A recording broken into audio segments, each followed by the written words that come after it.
Hello अस्सलाम वालेकुम doctor Khan, एक बार फिर आपकी खिदमत में हाजिर है अपने एक नए व्लॉग के साथ। अच्छा, तो उम्मीद है कि आप सब लोग खुश होंगे और इन्जॉय कर रहे होंगे।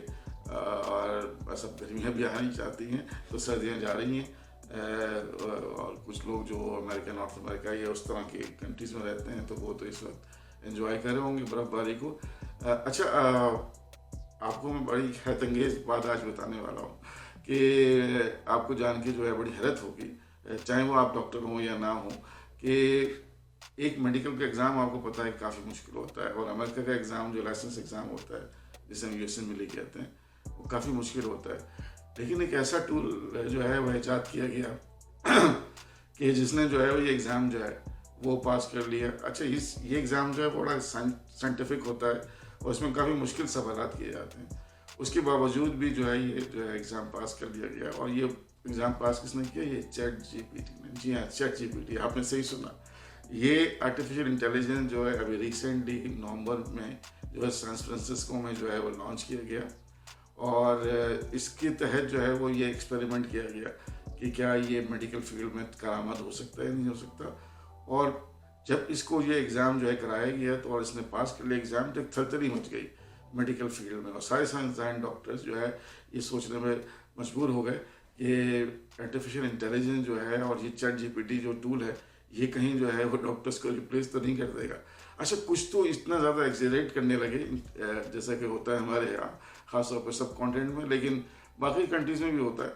इतना ज़्यादा एक्सेलरेट किया कि उसको जो है अलादीन के चिराग से मिला दिया और इस तरह से सिंबलाइज करना शुरू कर दिया कि भाई आप जो है वो बस उसको रगड़ेंगे मशीन को और मशीन में से हर वो मालूमात निकाल लेंगे जो आपको चाहिए, और आपकी प्रैक्टिस तो यूँ चल पड़ेगी और आप जो है बेहतरीन डॉक्टर बन जाएंगे चैट जीपीटी को यूज़ करके। इससे पहले कि हम आगे बढ़ें और देखेंगे चैट जीपीटी क्या है और इसके फ़ायदे क्या हैं और कहाँ तक इसकी हदूद और लिमिटेशन है, मैं आपसे रिक्वेस्ट करूँगा कि मेरे चैनल को सब्सक्राइब करें और बेल आइकन प्रेस करें और लाइक्स भी करें और शेयर करें ज़्यादा से ज़्यादा वीडियो।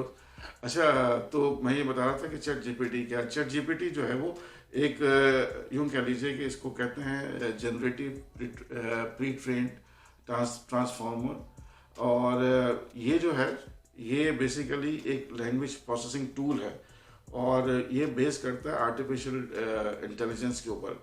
अच्छा, ये जो मैंने जैसे बताया कि ये जो है सैन फ्रांसिस्को में ओपन आई जो है आर्टिफिशियल इंटेलिजेंस ने इसको लॉन्च किया था नवंबर 2022 के अंदर। और ये बाकी जो लैंग्वेज के इंजन है उसकी तरह नहीं, उससे डिफरेंट है। ये डेटा बेस है और डेटा जो है क्या कहते हैं उसको मालूमात को जो है वो डेटा की बेस पे जो डेटा इसके अंदर होता है उसको एनालाइज करता जाता है और उसमें से जवाब जनरेट करता है खुद ही। ये सवालात के जवाब दे सकता है और जवालात सवालात के जो जवाबात हैं वो उसके अंदर मालूमात, ये इल्म जो ज़ख़ीरा होता है उसकी बेसिस पे ये देता है। अच्छा, ये जो है वो करेक्ट भी कर सकता है बहुत सारी मालूमात को और ख़ुद मिस्टेक्स करके उसको भी करेक्ट कर सकता है और एक्सेप्ट भी कर सकता है कि जो है मैंने ये मिस्टेक्स की और नामुनासिब सवालात को रिजेक्ट भी कर सकता है। अच्छा, ये नई चीज़ नहीं है कि जो हम चैट जीपीटी की बात कर रहे हैं मेडिकल फील्ड के हवाले से। आर्टिफिशियल इंटेलिजेंस जो है काफ़ी अरसे से जो है वो हमारे कानों में विस्परिंग कर रही थी, फिर लॉन्च हो गई और काफ़ी जगहों पे जो है वो कारामद तौर पे इस्तेमाल हो रही है। लेकिन डॉक्टर्स ने और साइंसदानों ने जो है चैट जीपीटी को मेडिकल फील्ड में जो है वो नवंबर के बाद खेलना शुरू हुआ, जब वो उनको खबर मिली कि भाई यूएसए में लेके एग्ज़ाम पास कर लिया चैट जीपीटी ने। और उसके साथ उन्होंने एक और एग्ज़ाम यानी कि एक्सपेरिमेंट किया, यूँ समझ लीजिए तजुर्बा किया कि ये चेक किया कि कुछ सिनारियोज यानी कि फ़र्ज़ी मरीज़ों के जो केसेस थे उनको चैट जीपीटी से सॉल्व करने की कोशिश की। और जब उनको देखा कि चैट जीपीटी ने उनकी तशख़ीस सही कर ली है तो और ज़्यादा जो है वो सरप्राइज़ हुआ साइंसदानों को और डॉक्टर्स को, और उन्होंने जो है वो और ज़्यादा इस पर काम करना शुरू किया और ये बता दिया कि इससे काफ़ी फ़ायदे हो सकते हैं, जैसे कि मुतल्लिक़ कोई रिपोर्ट लिखना, आर्टिकल्स के बारे में लिखना, कुछ दस्तावेज डॉक्यूमेंट्स बनाना पेशेंट्स के बारे में, और पेशेंट्स की मालूमात को मुख्तलिफ़ ज़बानों में जो है कन्वर्ट करना और आसान ज़बान में पेशेंट मरीज़ों तक पहुँचाना। ये तो अब तक इसके फ़ायदे जो है सामने आ चुके हैं। इसके अलावा जो है वो कोई भी इंफॉर्मेशन जो मेडिकल से रिलेटेड है वो भी मिल सकती है।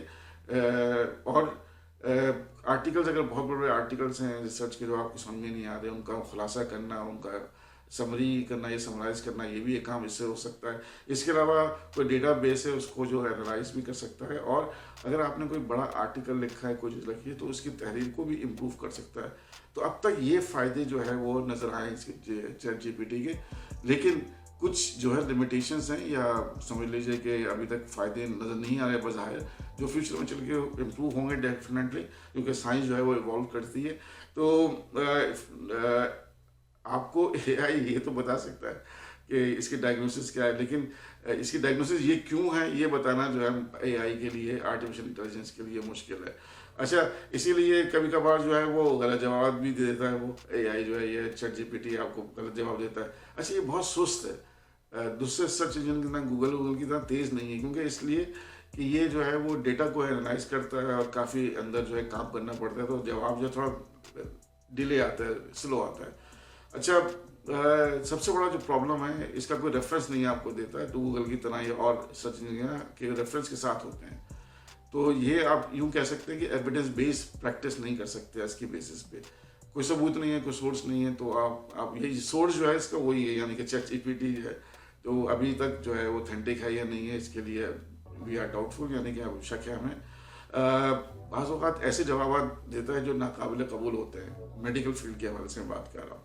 अच्छा, यहाँ तक नहीं है, बल्कि ये भी देखा है मैंने जब मैं सर्च कर रहा था इसके बारे में, ये बुनियादी मैथ के सवाल तक जो है कभी कभार ये गलत बता देता है, और अगर आप गलत सवाल पूछें, गलत तरीके से गाइड करें, तो वो गलत तरीके से जवाब दे देता है। तो है अभी काफ़ी इसमें लिमिटेशंस हैं, प्रॉब्लम्स हैं, लेकिन डेफिनेटली जैसे जैसे वक्त बढ़ता जाएगा इसमें इम्प्रूवमेंट आती जाएंगी, और ये काफ़ी फ़ायदेमंद होगा डॉक्टर्स के लिए। लेकिन ये डॉक्टर्स को रिप्लेस नहीं करेगा, डॉक्टर्स को की जगह नहीं लेगा।